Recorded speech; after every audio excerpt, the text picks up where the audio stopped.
it's so important when students come rurally that they have some really good mental health supports in place. It can be a very isolating location if you haven't sort of tapped into those resources that you require. So really, I think it's important to clarify early if there's any additional needs or any adaptations that the student might require while they're on placement. It's also really important to highlight the strengths of the location that they're at. So what resources might be available outside of work, and whether or not that is, a local park to go to, or, a group to join, or some gyms that are available, but also just really ensuring you have a good quality relationship with your student and you can offer them any time that they need to kind of debrief, whether that's, with their direct supervisor or, with one of the clinical educators or another discipline support. It's really important to open the conversation early and just let them know that, irrespective of their, competencies and things like that, you're all just people and you're all just here to support each other and hopefully have a really great time whilst on placement.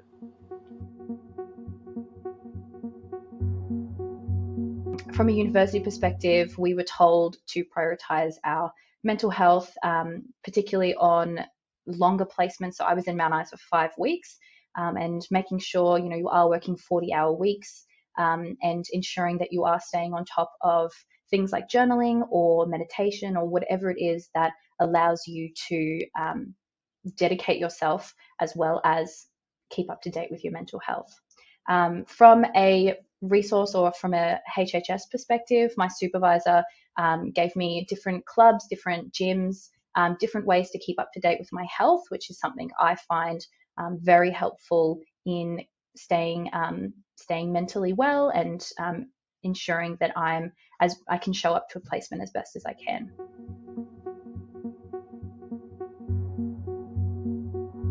I think the biggest thing when considering a rural and remote placement is just to give it a go. That's my biggest one key takeaway tip. Have a look at, where you might be going. Take a little look at where you're going to land, where you're going to end up, and really have a think about your future career opportunities. Really, rurally and remotely is where the need is. It's where the population is definitely the most vulnerable. I think that we have a lot to offer, and I think just give it a go. For me, the biggest thing is immersing yourself in the community. The best and most memorable times I had in Mount Isa were to do with both my student community, immersing myself with those other students that were on placement, making friends, making connections, and building that support network within the student community that was on placement. But likewise, immersing yourself in the community that exists in Mount Isa, I think you get a much better outlook of the community that you're serving and the people that you want to help by immersing yourself and trying to put yourself in their shoes, live life how they would live life, and take advantage of the fact that you are in a remote location. I think people see it as a downside sometimes, but going out there, being out there, and having that opportunity, I think is a real big bonus and something that people don't necessarily have the opportunity to do. So if you're out there, absolutely go for it.